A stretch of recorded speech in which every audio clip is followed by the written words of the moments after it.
Siapakah kami manusia sehingga Engkau mengindahkannya? Siapakah anak manusia sehingga Engkau membuat dia mulia, hampir sama seperti Allah? Terima kasih Tuhan, karena Engkau telah memilih kami. Melalui keputusan kehendak-Mu, Engkau mengasihi kami sehingga kami diselamatkan. Yang Engkau pilih pasti selamat, yang Engkau pilih pasti tidak bisa hilang. Untuk itu kami bersyukur Tuhan, karena semua karena kasih karunia-Mu saja. Kalau kami bisa menjadi umat terpilih, terima kasih Tuhan. Terima kasih Bapa. Kami mau belajar firman-Mu di pagi hari ini. Berikan kami berkat yang luar biasa, yaitu untuk mengenali firman Allah.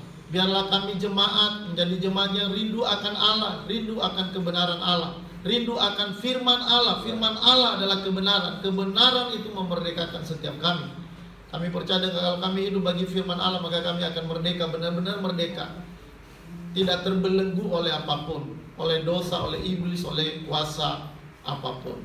Untuk itu Bapak, mohon berkat Allah, sinari kami dengan Roh Kudus untuk memberikan kami ilusi, penerangan firman Allah, sehingga firman Allah benar terang, benar-benar terang, benar-benar kami diberkati dengan firman Allah.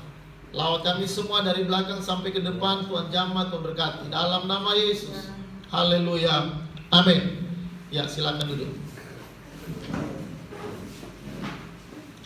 Ya, puji Tuhan, kita kembali lagi bersekutu, dan kesempatan ini kita akan belajar untuk belajar firman Allah dengan tema apa itu neraka.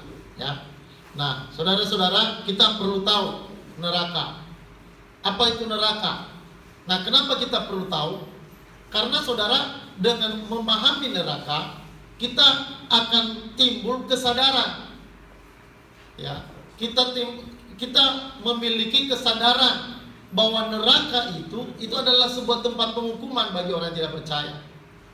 Dan kita juga sadar akibat dari dosa, sehingga akhirnya ada orang yang masuk ke neraka. Maka kesadaran ini sangat dibutuhkan. Orang yang tidak sadar ada neraka, maka saya juga percaya orang itu tidak akan mungkin bisa cari Tuhan. Karena kalau kita sadar ada neraka, kita sadar ada dosa yang mengakibatkan masuk neraka, maka kita pun akhirnya harus mencari solusi. Kita harus mencari keselamatan dalam diri kita. Maka banyak orang yang menyadari tentang ada neraka, ya, maka orang itu pasti akan mencari Tuhan. Jadi kesadaran tentang neraka ini harus dipahami.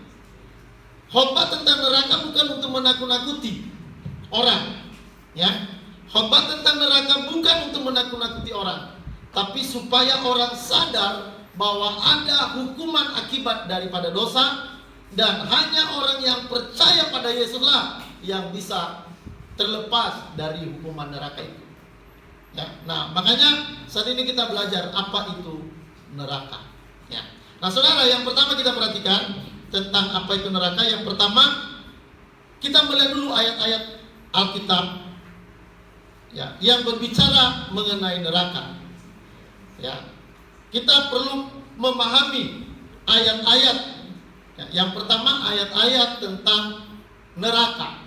Nah saudara, kita akan melihat pertama di Matius pasal 3 ayat 12b. Ya, nah saudara, dikatakan di sini, ayo kita baca sama-sama. 1, 2, 3. Debu jerami itu akan dibakarnya dengan api yang tidak terpadamkan. Dengan api yang tidak terpadamkan. Ini berbicara neraka. Alkitab menulis tentang neraka. Jadi kalau Alkitab berkata memang ada neraka, itu artinya benar-benar memang ada neraka. Kenapa? Karena kita berdasarkan otoritas Alkitab. Alkitab mengatakan ada neraka. Ayo kita baca lagi Matius pasal 18, 1, 2, 3. Akan dicampakkan ke dalam kegelapan yang paling gelap. Di sanalah akan terdapat ratap dan kerta gigi. Nah, akan dicampakkan ke dalam kegelapan yang paling gelap. Di sanalah akan terdapat ratap dan kerta gigi. Jadi saudara, di sini akan ada pencampakan. Pencampakan orang kemana? Ke dalam kegelapan yang paling gelap. Wah, itu gelap yang paling gelap. Ya, jadi neraka itu adalah gelap yang paling gelap. Ya, di sanalah akan terdapat, saudara, dikatakan ratap dan kerta gigi. Ya, di sana nanti saudara banyak orang kerta gigi. Kenapa orang kerta gigi? karena mereka itu sangat sakit, menahan sakit yang luar biasa, sehingga harus ada ratap. Ratap itu menangis, tangisan. Ya, di neraka ini nanti penuh tangisan yang tidak pernah berhenti, tangisan yang selama-lamanya. Maka sebenarnya neraka ini sangat mengerikan. Tapi bagi orang percaya, neraka itu bukan hal yang menakutkan lagi. Ya. Nah, saudara, ada kerta gigi. Ya, ini kerta gigi ini bisa diartikan ini bisa karena dia marah di dalam neraka itu. Saking sakitnya lalu dia marah. Ya, sehingga dia kerta gigi. Itu bisa juga diartikan begitu. Atau kerta gigi ini bisa diartikan bagaimana menahan rasa sakit yang luar biasa di dalam neraka itu. Ya. Nah, saudara, janganlah ada yang ke sana. Ya. Amin nata. Oh ya. Semuanya, ya, kita baca Matius 13:42, 1, 2, 3. Semuanya akan dicampakkan ke dalam dapur api. Di sanalah akan terdapat ratapan dan kerta gigi. Ya. Dapur api. Di sanalah dicampakkan semua orang ke dalam dapur api. Di sanalah akan terdapat ratapan dan kerta gigi. Wah, ini mengerikan benar. Saya waktu belum kenal Yesus, hal yang paling saya takutkan adalah neraka. Saya paling takut dengan neraka. Jadi waktu masih kecil itu, saudara, saya takut mati, takut nanti ditabrak, takut ditembak sama polisi. Banyak ketakutan-ketakutan, dan yang paling saya takutkan itu adalah neraka. Bagaimana hidup saya nanti di neraka. Dan itu, saudara, belum terjawab hingga saya sampai tamat SMA. Ya, walaupun memang saya Kristen, tapi saya tidak tahu solusi. Saya memang tahu Yesus Tuhan penebus, ya tahu, tapi hanya tahu gitu aja. Belum saya terima dan belum saya yakini bahwa dia benar-benar juru selamat saya. Jadi, saudara, ini hal yang penting, ya. Saudara, ini hukuman yang paling berat. Kalau orang misalnya masuk penjara 10 tahun, itu belum apa-apa dengan hukuman ini. Kalau dibandingkan hukuman neraka dengan hukuman penjara paling 10 tahun atau paling seumur hidup, tapi ini hukuman selama-lamanya. Ya, makanya janganlah coba-coba main-main ke sana. Amin. Amin, Irdan. Ya, jangan main-main ke sana. Saya iseng lah, udah bosan di rumah. Saya mau coba main ke neraka dulu lah. Mau lihat siapa itu Yudas itu, mau lihat siapa itu Herodes itu. Ya. Nah, bisa-bisa nanti Anda nggak mau pulang lagi. Oke, ya. Nah, saudara, ada banyak ayat. Coba kita lihat lagi beberapa ayat lagi. Matius 13:50, ayat sama-sama kita baca 1, 2, 3. Lalu mencampakkan orang jahat ke dalam dapur api. Di sanalah akan terdapat ratapan dan kerta gigi. Jadi, saudara, banyak amat ayat-ayat di dalam kita. Banyak ayat-ayat, ya. Matius 22 ayat 1, ayat 13b. Dan campakkanlah orang itu ke dalam kegelapan yang paling gelap. Di sanalah akan terdapat ratap dan kerta gigi. Matius 25:41.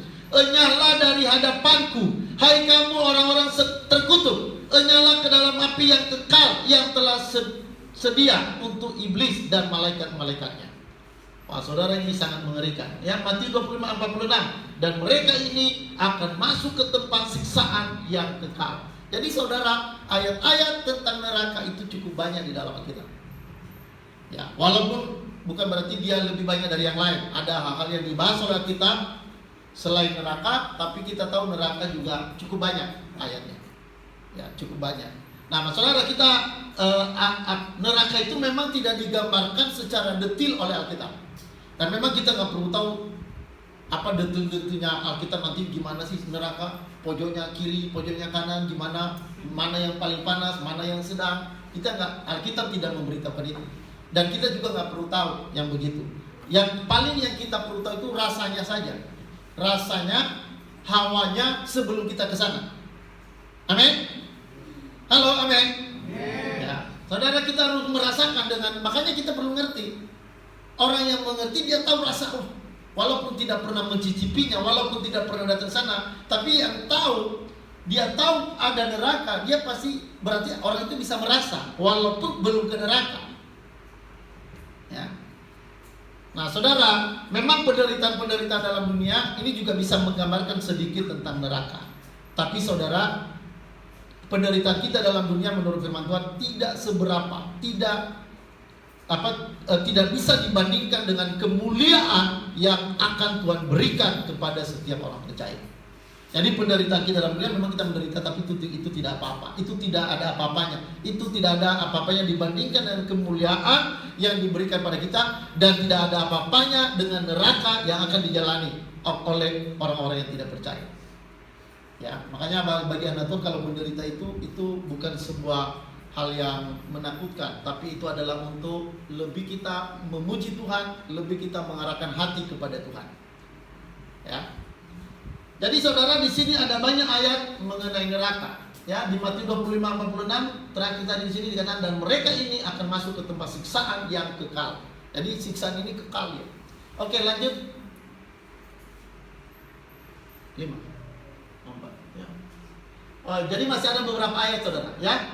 Saya baca aja Lukas 16 ayat 23 sampai 25. Sementara itu ia menderita sengsara di alam maut. Aku sangat kesakitan dalam nyala api ini. Sekarang ia mendapat hiburan dan engkau sangat menderita. Nah, ini orang siapa ini? Orang kaya. Ya, ini orang kaya sama Lazarus. Lazarus dia mati masuk ke pangkuan Abraham atau Firdaus. Nah, ini masuk ke mana? Menderita sengsara di alam maut. Aku sangat kesakitan dalam nyala api. Nah, saudara, sekarang dia mendapat hiburan dan engkau sangat menderita. Dulu orang kaya ini, saudara, dia begitu luar biasa senang-senang, bikin setiap hari pesta. Dia pakai baju ungu. Baju ungu itu lambang kemuliaan, saudara. Dia punya kemuliaan duniawi yang luar biasa. Tetapi saudara, akhir hidupnya tiba, dia harus mati, maka dia saudara langsung dibawa kemana? Alam maut, nyala api. Yang di sana terdapat nyala api, sangat menderita. Ya, ini kira-kira neraka atau bukan? Ya, memang ada beberapa teori yang berkata sebelum orang masuk neraka, dia masuk sel dulu. Ya, nah itu memang ada beberapa teori. Tapi saudara, teori itu tidak terlalu penting buat kita. Yang penting rasanya itu. Amin. Yang penting rasanya nyala api. Ya, nyala api dan sangat menderita. Mau itu dibilang hanya sebuah tempat sementara, tapi di sini sudah ada nyala api. Sudah ada nyala api, sudah ada penderitaan. Sudah ada kehausan yang luar biasa di sana. Ya. Jadi mau ada orang bilang ini mati langsung masuk neraka, atau ada orang bilang ini mati masuk sel dulu, baru nanti kalau Yesus datang baru dibangkitkan. Nah, ini kalau kepercayaan karismatik, kalau GSA, saudara belum langsung masuk neraka, masuk sempat sel dulu. Ya, baru nanti setelah Yesus datang baru masuk neraka. Tapi ada juga orang bilang bahwa sebenarnya ini sama dan ini neraka juga. Nah, itu tidak menjadi sebuah problem utama. Ya, karena itu tidak mempengaruhi keselamatan. Amin. Tapi yang paling penting saudara, kita tahu bahwa memang ada neraka. Jangan ada orang-orang bilang nggak ada neraka, nggak mungkin ada neraka. Ya. Masa Tuhan menciptakan neraka? Tuhan apa itu? Katanya Allah mengasihi, tapi neraka diciptakan. Nah saudara, kita harus melihat dua sisi. Allah itu mengasihi, tapi Allah itu juga adil. Dia akan menghukum yang bersalah. Tidak sekali-sekali orang bersalah dibebaskan oleh Tuhan. Hukuman tetap harus dilaksanakan. Tapi ingat, kita hukumannya kita sudah berlangsung. Tuhan Yesus sudah dihukum buat kita. Itu hukuman kita. Maka ketika kita percaya pada Yesus, Allah tidak melihat kita. Allah melihat hukuman Yesus itu, saudara. Itu sebagai hukuman kita. Maka setiap orang percaya itu pasti selamat. Ya. Jadi saudara, ini neraka ini sangat ngeri dan sangat menyeramkan. Ya, 2 Tesalonika 1:9. Mereka ini akan menjalani hukuman kebinasaan selama-lamanya, dijauhkan dari hadirat Tuhan dan dari kemuliaan kekuatannya. Ya. Saudara, dikatakan menjalani hukuman kebinasaan selama-lamanya. Ini bukan hanya 100 tahun, selama-lamanya. Bukan hanya 1000 tahun. Tidak ada batas waktu. Ya. Saudara, ini selama-lamanya.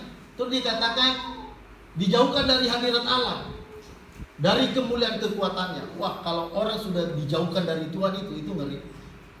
Makanya jangan coba-coba untuk menjauh dari Tuhan. Amin. Halo, amin. Ya. Saudara, cari Tuhan selama masih hidup. Walaupun Anda masih muda, Jangan bilang, saya kan masih muda, nggak perlu cari Tuhan. Waktu muda itulah mencari Tuhan. Banyak orang setelah baru kepingin nanti setelah tua baru cari Tuhan. Kadang-kadang udah lebih berat masalah. Bagaimana Anda bisa cari Tuhan lagi di sana? Sebenarnya dari kecil itu jauh lebih baik mencari Tuhan daripada nanti kalau udah tua belum tentu sempat cari Tuhan. Belum tentu sempat saudara untuk mencari Tuhan lagi. Kenapa? Karena beban Anda, apalagi udah punya anak, apalagi udah punya pekerjaan, itu pasti beban bertambah-tambah. Bagaimana Anda waktu dulu belum punya beban, Anda tidak cari Tuhan? Apalagi Anda sudah punya beban, sudah punya tanggung jawab, sudah punya banyak pekerjaan, kebutuhan keuangan, pasti Anda tidak akan memikirkan lagi sorga. Pasti yang Anda pikirkan hanya dunia ini, bagaimana mengatasi problem-problem hidup saudara. Ya, kita ini semakin dewasa, bebannya semakin tinggi, semakin berat. Maka dari kecil lah anak-anak itu harus cari Tuhan. Kalau sudah besar agak sulit untuk mencari Tuhan. Maka seperti kita memang anak-anak kecil harus diperhatikan supaya anak-anak itu diisi dengan kebenaran firman Tuhan. Mereka tahu tentang keselamatan, ya. Nah, saudara, jadi ada banyak ayat. Yudas pasal 7 telah menanggung siksaan api kekal sebagai peringatan kepada semua orang. Ya, siapa ini? Ini Yudas 7 ini menyinggung mengenai hukuman yang pernah ditimpakan di mana? Di Sodom dan Gomora. Ya. Saudara, api kekal dilemparkan ke Sodom dan Gomora, ya. Nah, Wahyu 14 ayat 11, maka asap api menyiksa mereka itu naik ke atas sampai selama-lamanya, dan siang malam mereka tidak henti-hentinya disiksa, yaitu mereka yang menyembah binatang serta patungnya itu, dan barang siapa yang telah menerima tanda namanya. Jadi saudara, di sini ada asap api yang menyiksa, dikatakan naik ke atas sampai selama-lamanya, dan siang malam mereka tidak henti-hentinya. Saudara, mengerikan, benar-benar ngeri. Saudara, buat saya sekarang saya nggak takut. Kalau dulu memang saya takut neraka, karena saya belum punya pengertian. Saya belum tahu bagaimana lepas dari neraka. Tapi setelah saya terima Yesus, telah percaya pada Yesus, saya sudah merasa merdeka. Tidak ada lagi rasa takut dalam diri saya. Ya, dan itu hanya ketika ketemu Yesus, percaya, penerima Yesus dalam diri kita. Tidak ada solusi lain, saudara. Ya, oke, lanjut. Nah, saudara, ya, kita langsung saja ke bagian 2. Tadi di bagian pertama ayat-ayat yang berbicara mengenai neraka, itu banyak. Ya, masih banyak kalau mau digali itu banyak. Tapi itu hanya beberapa perwakilan aja yang kita lihat tadi. Nah, sekarang yang kedua, hal-hal yang perlu diketahui tentang neraka. Ya, kita perlu tahu tentang neraka. Ya, untuk apa, saudara? Supaya kita lebih lagi sungguh-sungguh ikut Tuhan. Supaya kita tahu bahwa memang benar-benar ada hukuman buat orang yang tidak percaya, buat orang berdosa, dan ada penyelamatan bagi mereka yang percaya. Maka kita perlu tahu ini. Salah satu yang memotivasi kita, kalau kita tahu itu apa neraka. Kalau orang tahu neraka, sadar akan neraka, dia pasti jauh dari neraka. Dia akan menjauhkan diri. Gimana sih saya bisa keluar dari neraka? Bagaimana supaya saya jangan sampai masuk neraka? Ya, maka kita perlu pelajari ini. Ya. Nah, saudara, neraka itu yang pertama, neraka itu merupakan suatu tempat yang nyata dan betul-betul ada. Ya. Benar-benar nyata. Jadi neraka ini bukan ilusi. Neraka ini bukan bayangan. Ini neraka ini benar-benar ada, real. Ya. Neraka itu merupakan suatu tempat yang nyata dan betul-betul ada. Ada ajaran-ajaran orang yang tidak percaya adanya neraka. Ada orang yang tidak percaya adanya neraka. Ajaran mana itu? Salah satunya ajaran saksi Yehova. Yang pertama, ya saudara, ajaran saksi Yehova atau Arianisme yang begitu menekankan kasih Allah sehingga mengatakan bahwa Allah yang kasih itu tidak mungkin menghukum manusia selama-lamanya di dalam neraka.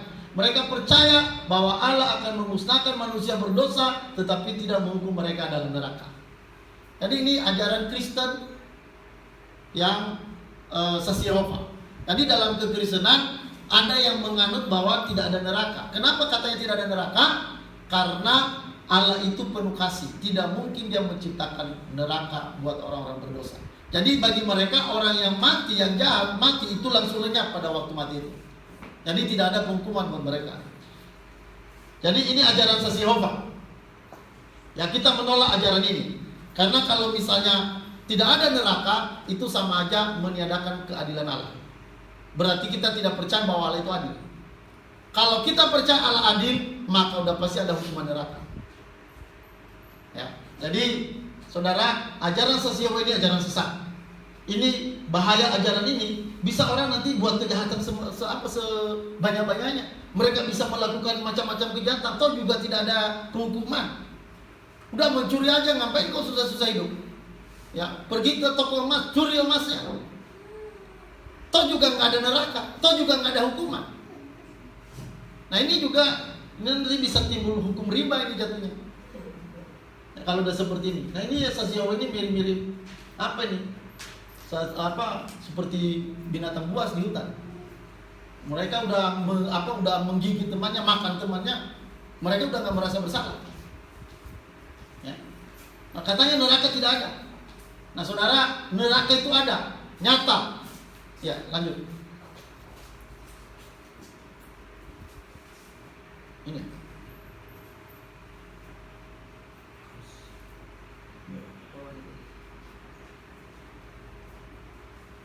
Ya, oke ya. Ini kayaknya double ini ya.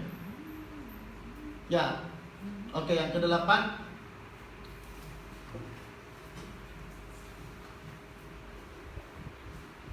Nah, perhatikan ayat ini Nahum. Ya, Nahum, Tuhan itu panjang sabar dan besar kuasanya, tetapi Ia tidak sekali-kali membebaskan dari hukuman orang-orang bersalah. Ya, jadi saudara, artinya orang bersalah pasti dihukum. Artinya bahwa mereka akan dibuang ke neraka. Berarti neraka memang ada. Ya. Nah, pandangan yang berikutnya, kedua, pandangan yang berkata bahwa neraka adalah penderitaan yang kita alami di dunia ini. Jadi neraka itu bagi orang bukan neraka nanti, tapi neraka yang dikatakan oleh orang bahwa neraka itu di bumi ini ketika kita banyak penderitaan, sakit, susah, ya, mengalami banyak tekanan. Nah, katanya itu neraka. Saudara, beda. Ini bukan neraka. Kita walaupun menderita di bumi ini, itu bukan neraka. Anak-anak Tuhan pun di bumi ini pasti mengalami penderitaan, mengalami aniaya. Ya. Jadi saudara, neraka itu bukan dunia ini, bukan di dunia ini, tapi neraka itu nanti. Ya, nanti kalau kita mati. Nah, saudara, dikatakan andai kata neraka tidak ada, maka semua ketidakadilan dan dosa ini tidak dibereskan. Dengan demikian Allah itu tidak adil. Dan kalau Allah itu tidak adil, Ia bukanlah Allah. Jadi kalau saudara tidak mempercayai adanya neraka, saudara harus menjadi orang yang ateis. Jadi orang yang tidak percaya ada neraka, itu artinya dia juga orang yang tidak percaya ada Allah. Ya, jadi orang yang tidak percaya ada neraka itu sama dengan orang tidak percaya Allah. Itu berarti dia ateis. Ya. Nah, saudara,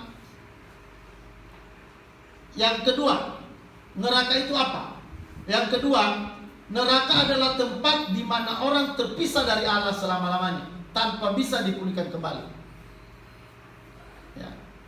Neraka adalah tempat di mana orang terpisah dari Allah dan tidak bisa dipulihkan. Itu neraka. Jadi saudara, orang yang ke neraka itu artinya orang yang dijauhkan dari Tuhan, dijauhkan dari hadirat Allah, dijauhkan dari berkat Allah, dari kasih Allah. Ya. Nah saudara, dikatakan di dalam 2 Tesalonika 1:9, mereka ini akan menjalani hukuman kebinasaan selama-lamanya, dijauhkan dari hadirat Tuhan dan dari kemuliaan kekuatannya.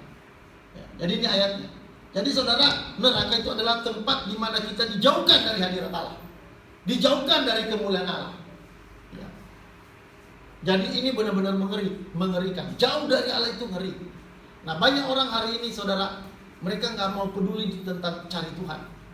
Mereka lebih peduli dengan kenyamanan dunia ini.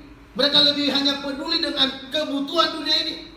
Mereka hanya lebih peduli dengan kehebatan dunia ini. Ini yang mereka kejar. Saudara, itu orang yang ternina-bobokan. Ya, dinina-bobokan oleh kenikmatan dunia. Dinina-bobokan oleh kekayaan dunia, oleh kemegahan dunia. Saudara ingat bahwa ada tempat di mana orang-orang yang tidak percaya itu akan dijauhkan dari hadirat Allah. Ya, itu dengan cara dibuang ke dalam api neraka. Jadi saudara, neraka itu adalah tempat di mana orang terpisah dari Allah selama-lamanya tanpa bisa dipulihkan kembali. Ada agama yang berkata bahwa kalau orang sudah masuk neraka, sesuai dengan dosa yang dia buat, kalau dihukum di neraka berapa lama, setelah itu nanti setiap orang yang sudah selesai hukumannya dia bisa masuk surga lagi. Ya, ini ajaran yang ngawur.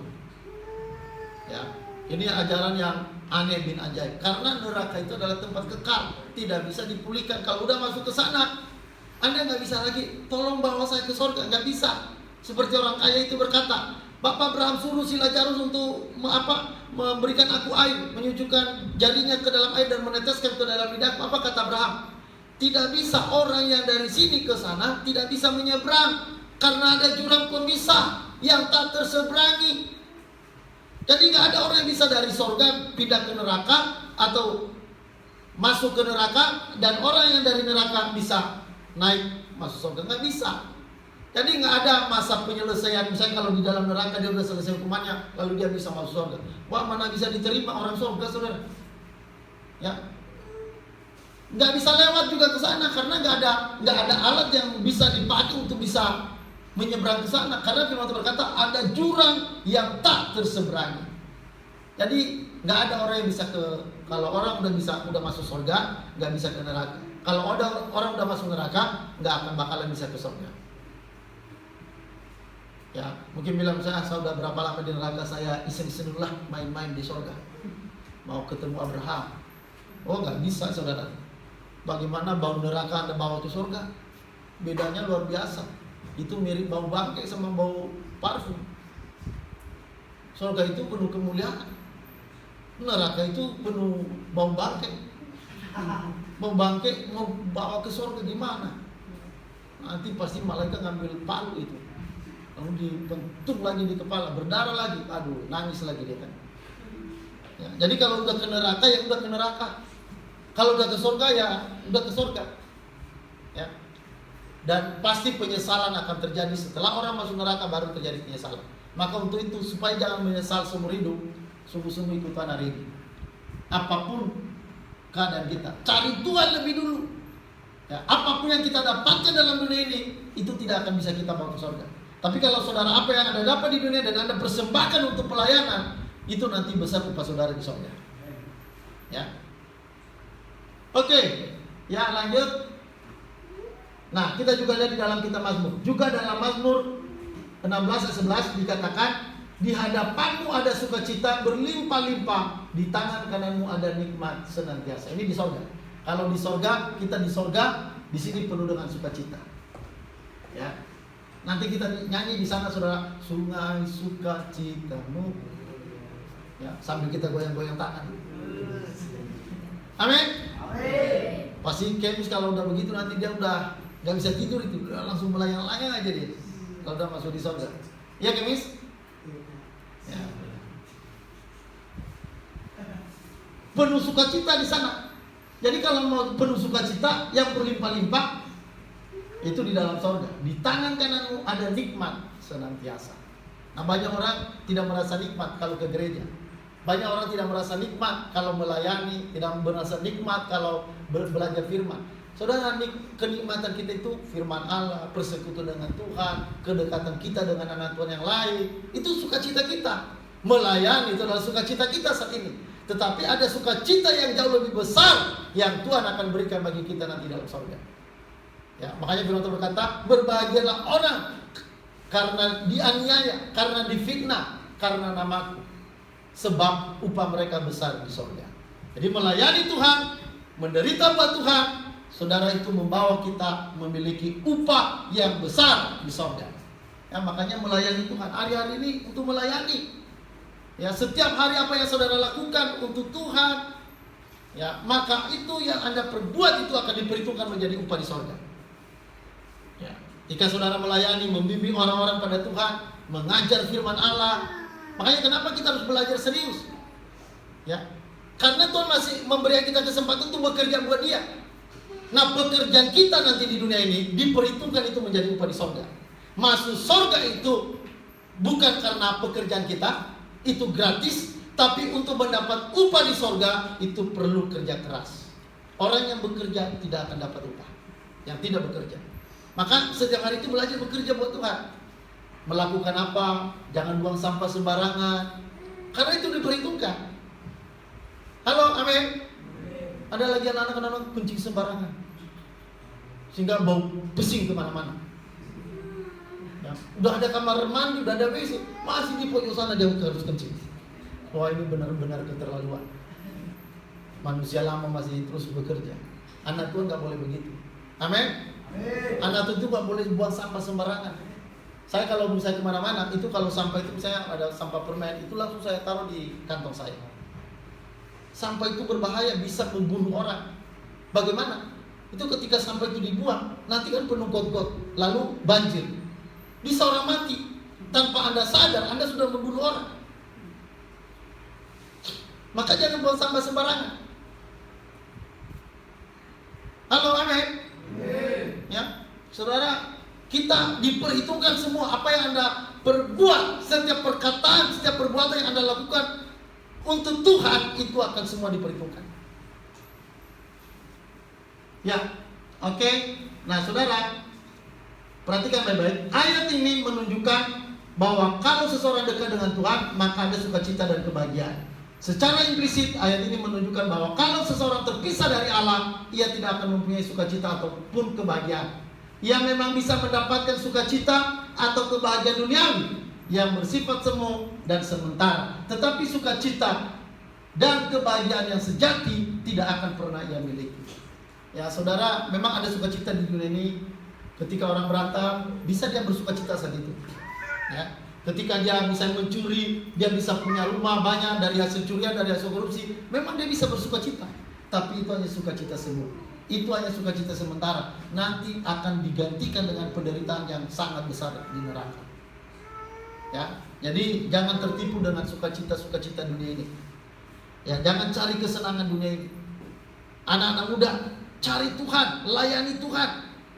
Bercita-cita jadi pengajar Alkitab, pengajar firman, walau bukan pendeta. Tapi kalau jadi pendeta juga itu jauh lebih bagus. Ya. Tapi kalau misalnya nggak harus jadi pendeta, nggak harus sekolah Alkitab, tapi minimal Anda terus belajar supaya nanti ketika Anda misalnya jadi pengusaha, Anda bisa melayani orang di sana. Saudara, kalau Anda hanya jadi seorang pengusaha tapi tidak melayani orang, tidak menyampaikan firman, sama seperti orang dunia yang buka usaha, yang punya pabrik di mana-mana, mereka tanpa peduli keselamatan orang. Apa bedanya kita dengan mereka? Ya, seperti Anda nanti misalnya buka yayasan, buka apalagi misalnya buka sekolah. Tujuan kita buka semua itu supaya kita bisa menyampaikan firman ke sana. Maka karena itu wajiblah kita belajar. Jangan nanti Anda sudah jadi pengusaha besar, tapi Anda tidak pernah menuntun orang pada Tuhan, Anda tidak dapat upah. Makanya juga termasuk keuangan. Keuangan kita juga harus dipikirkan supaya kita bisa mempersembahkan uang ke gereja, sehingga gereja nanti bisa menopang para pelayan-pelayan Injil. Karena kan tidak semua kita nanti jadi pengusaha. Tidak semua kita ini jadi pencari uang. Ada orang-orang yang melayani tanpa pabrik, mereka pergi ke sana ke sini untuk memberitakan Injil. Dan itu kan butuh uang. Bagaimana mereka bisa pergi ke Papua kalau nggak ada pesawat? Masa mau jalan kaki? Jalan kaki setahun nggak sampai. Bahkan di Surabaya sana udah mati mungkin. Nggak sampai kalau udah begitu. Maka karena itu seluruh kehidupan kita, baik keuangan kita, baik tenaga kita, kemampuan kita, kita persembahkan buat Tuhan. Nah, saya melihat orang-orang yang mau persembahkan itu bagi Tuhan tidak akan kekurangan. Halo, amin? Nggak akan kekurangan. Saya sudah mengalami itu. Saya menyerahkan itu sama Tuhan dan saya merasa tidak kekurangan. Walaupun ada kesulitan keuangan. Kayak bulan ini, bulan kemarin ini bulan 9, bulan berapa sekarang? Bulan 10, bulan 9 kemarin itu banyak sekali uang yang harus dikeluarkan. Biaya sekolah kemis, biaya apalagi listrik kita kemarin rusak itu harus dibayar lagi. Ya, banyak uang yang harus dikeluarkan. Yosua juga mukul orang, kita harus keluarkan uang 12 juta, cari kemana-mana uang. Tapi saya melihat selalu Tuhan cukupkan. Halo, amin. Karena memang Tuhan itu luar biasa. Dia nggak mungkin membiarkan anak-anaknya kelaparan. Kalau engkau anak Tuhan, tidak akan mungkin dibiarkan Tuhan kelaparan. Nggak mungkin. Maka bagi anak Tuhan itu yang utama itu Tuhan, bukan harta dunia ini. Ya. Saudara, jangan biarkan hidupmu dikuasai oleh dunia. Jangan biarkan hidupmu dikuasai oleh harta. Ya, harta itu harus berani kita lepaskan. Dan semakin melepaskan harta itu buat Tuhan, maka firman Tuhan berkata, ada orang yang menghemat luar biasa tapi malah kekurangan, tapi ada orang yang malah menyebarkan harta semakin luar biasa, malah dia semakin tidak berkekurangan, malah dia berkelimpahan. Dan itu pasti akan digenapi bagi orang-orang yang sungguh-sungguh ikut Tuhan. Halo, amin? Amin. Oke, karena itu pada waktu seseorang masuk neraka dan dia dijauhkan dari hadirat Allah selama-lamanya, itu jelas menunjukkan akan adanya penderitaan yang juga bersifat kekal. Ya, jadi saudara, penderitaan di neraka itu sifatnya kekal. Jadi bukan sementara, bukan 1000 tahun. Ya, saudara, titik awal ada titik awal, tapi tidak ada titik akhir.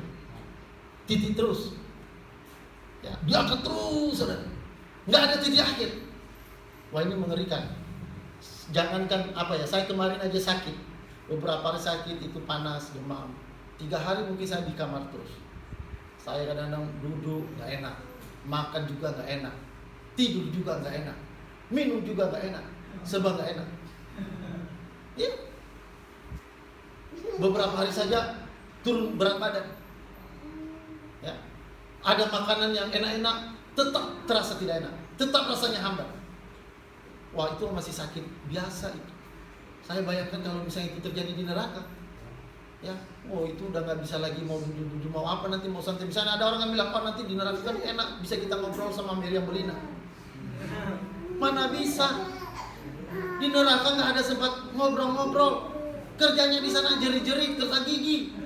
Gimana mau ngobrol-ngobrol sama Miriam Belina?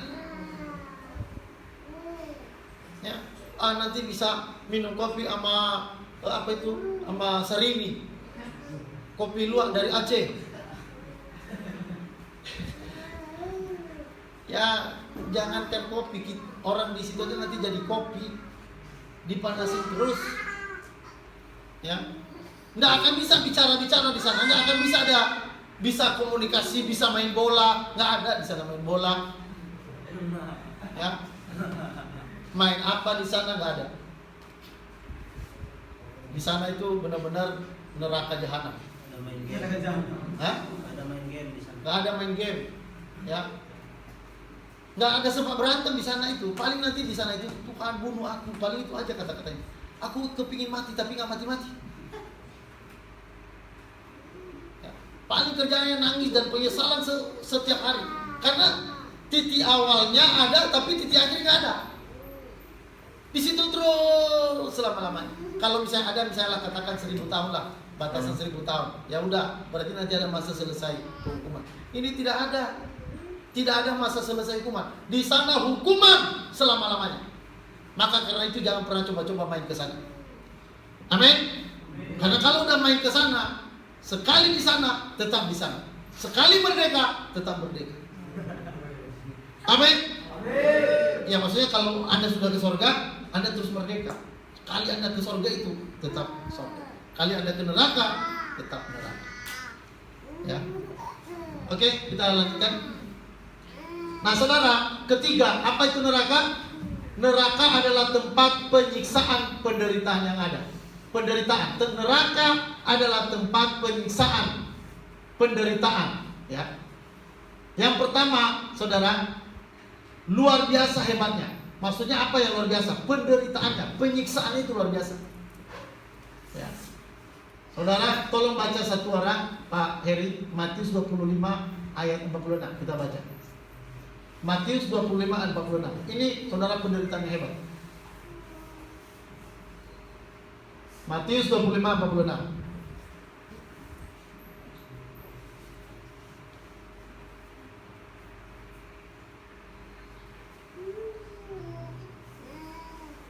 Lalu mereka pun akan menjawab dia katanya, Tuhan, Bila manakah kami melihat engkau lapar atau haus, atau sebagai orang asing? Oh, ayat 46. Dan mereka ini akan masuk ke tempat siksaan yang kekal, tetapi orang benar ke dalam hidup yang kekal. Siksaan. Siksaan apa tadi katanya? Yang kekal. Siksaan yang kekal. Saudara, di sana itu siksaan kerjanya. Jadi di dunia ini saudara, kesempatan kita untuk percaya siapa? Kalau kita percaya pada Tuhan, kita akan dilepaskan dari ini. Tapi kalau kita tidak percaya, berarti kita akan selamanya disiksa. Jadi neraka itu adalah tempat penyiksaan. Tadi yang kedua, tempat di mana kita dijauhkan dari hadirat Allah. Yang pertama tadi, neraka itu ada. Ya. Neraka ada. Yang kedua, neraka itu tempat kita dijauhkan dari hadirat dan dari kemuliaan Allah. Yang ketiga, neraka itu adalah tempat penyiksaan atau penderitaan. Yang apa saudara? Yang luar biasa tempatnya. Ya, itu tadi dikatakan ada siksaan kekal. Nah, kita tadi udah menyinggung orang kaya yang menderita sengsara dengan kesakitan. Dia sangat menderita di sana. Ya, dia bilang sama Abraham, dia pikir dia masih di bumi. Bilang siapa itu Lazarus untuk ke tempat saya ini untuk menyejukkan lidahku, supaya dia mencucukkan jarinya ke air dan dia menyucukkan ke lidahku. Apa kata Abraham? Oh, tidak lagi. Dulu waktu di bumi kamu penuh kesenangan, sekarang kamu penuh penderitaan. Dipikir dia masih bisa nyuruh-nyuruh. Orang kaya kan memang kerjanya suka nyuruh-nyuruh. Dia pikir di neraka dia bisa nyuruh. Abraham bilang, kau ini gak tahu.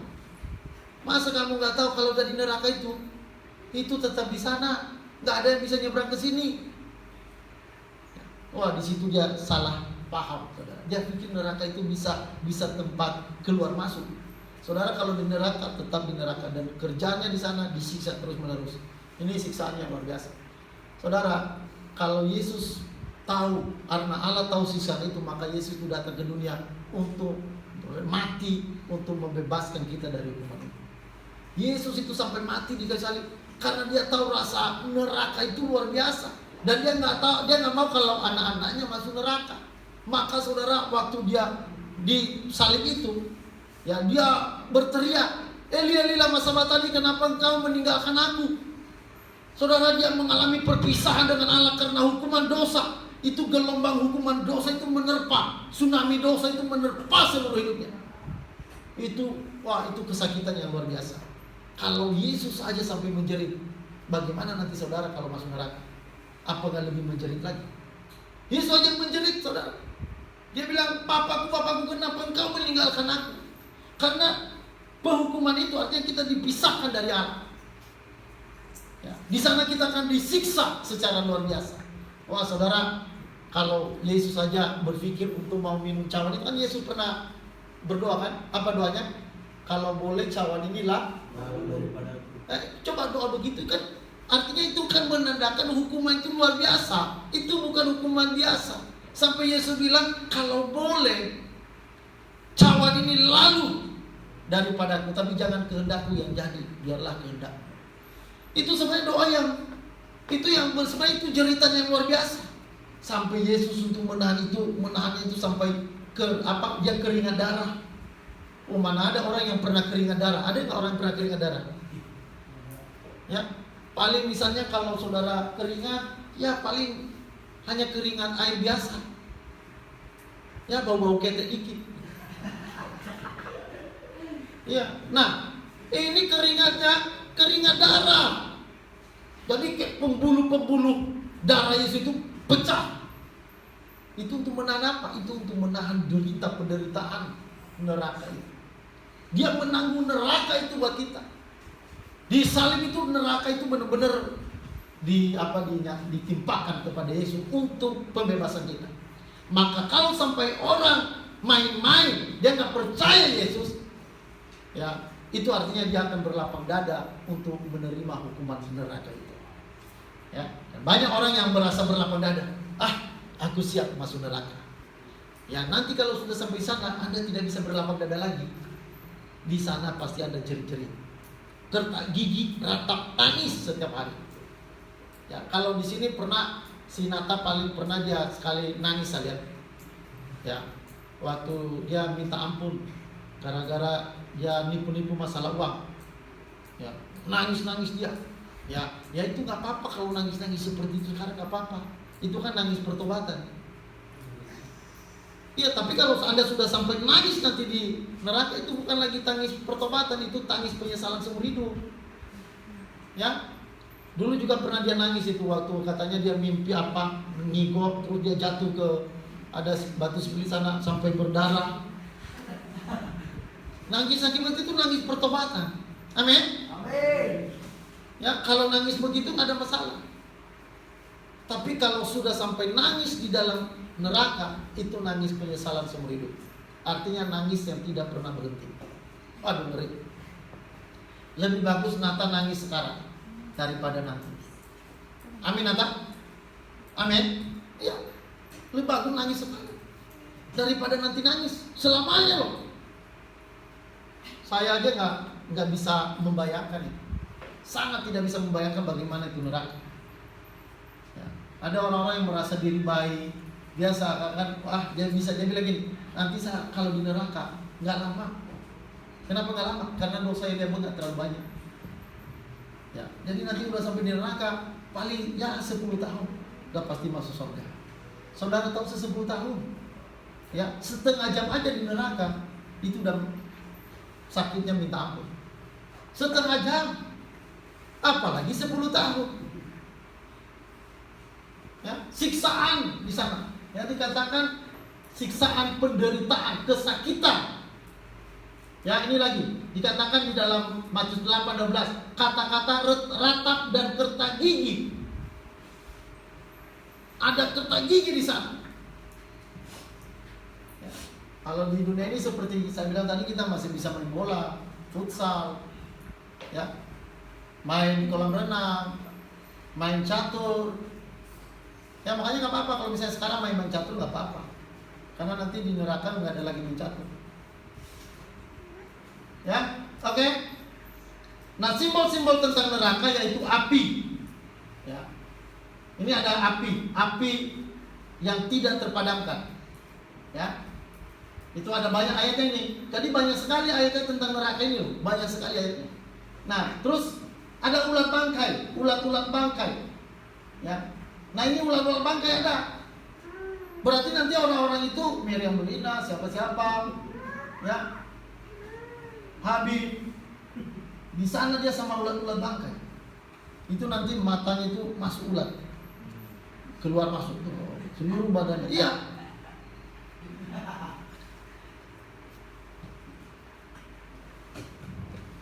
Nah, ada ulat-ulat bangkai di sana. Ya. Terus dikatakan kegelapan yang paling gelap. Tadi sudah kita baca di awal.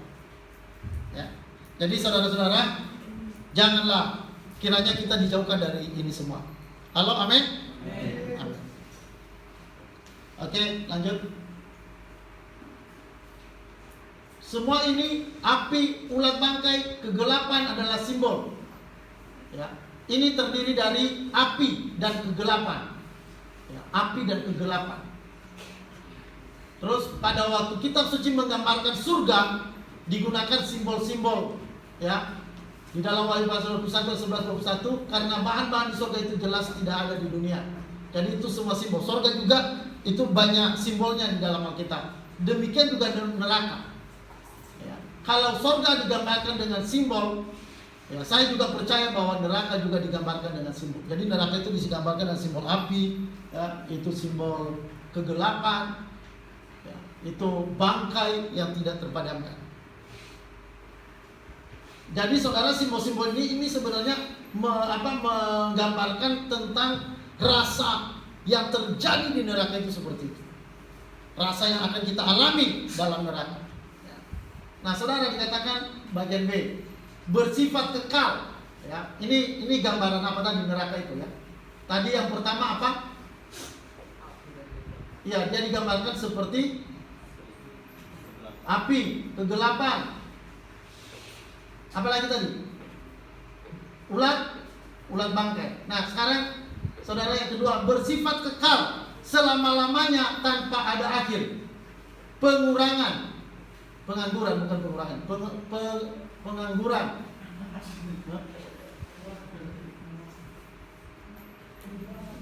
Hah? Pengurangan. Ingat bahwa hukuman di neraka bukanlah hukuman yang bersifat memperbaiki, tetapi betul-betul hukuman, dan karenanya tidak ada pengurangan ataupun istirahat dari hukuman tersebut. Jadi artinya tidak ada kurang-kurangnya hukuman di sana. Ya. Jadi setiap hari di sana menderita. Tidak ada istirahat di sana. Tidak ada pengurangan, penyiksaan di sana, tidak ada. Ya, udahlah, udah kasihan si apa misalnya si Tarmizi misalnya. Nah, dia misalnya masuk neraka, udah kasihan lah. Udah setahun ini dia menderita. Kita kurangi. Kita coba kita kurangi volume panas. Nggak bisa, saudara. Di sana nggak ada volume panas. Nggak ada pengaturan suhu. Selama-lamanya udah sifatnya kekal. Mau apa? Api selama-lamanya. Ulat selama-lamanya. Lautan api yang menyala-nyala dan belerang. Wah, itu luar biasa sekali. Ya, saya berharap semua kita yang ada di sini masuk surga. Amin. Kalau Anda tidak masuk surga, itu namanya keterlaluan.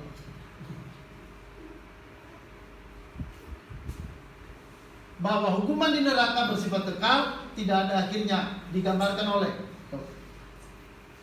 api yang tidak terpadamkan, api yang kekal, sisaan yang kekal, siang malam tidak ada hentinya, siang malam sampai selama-lamanya. Ulat-ulatnya tidak akan mati. Tidak bisanya orang kaya menyeberang ke surga karena adanya jurang yang tidak terseberangi. Jadi nggak ada orang bisa ke surga. Bahwa di neraka tidak ada pengurangan ataupun istirahat dari hukuman penderitaan yang terlihat dari Wahyu 14:11. Siang malam mereka tidak henti-hentinya disiksa. Waduh, sangat luar biasa. Ya, bagi orang yang percaya udah aman. Tapi bagi orang yang masih ragu-ragu, itu Anda belum aman. Nah, saudara, siapa orang-orang yang masuk neraka? Ayo kita baca, saudara. Orang-orang yang masuk neraka.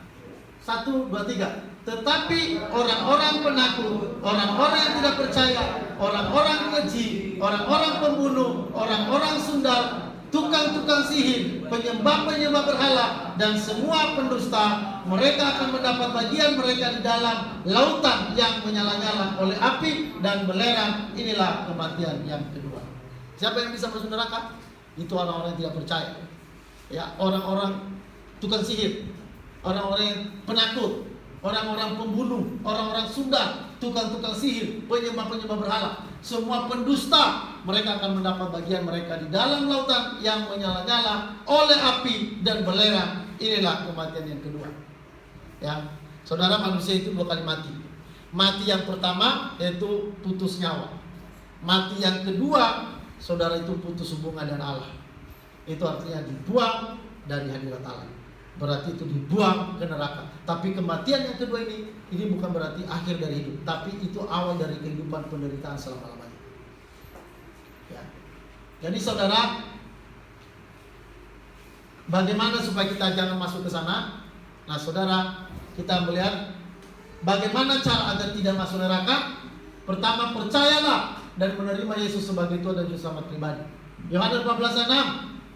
Tidak ada seorang pun yang datang kepada Bapa kalau tidak melalui Yesus. Ya. Kisah Rasul 4:12, hanya nama Yesus yang bisa menyelamatkan. Yohanes 10:8, tidak ada yang binasa. Aku memberikan mereka hidup kekal dan tidak ada satupun yang binasa. Ya.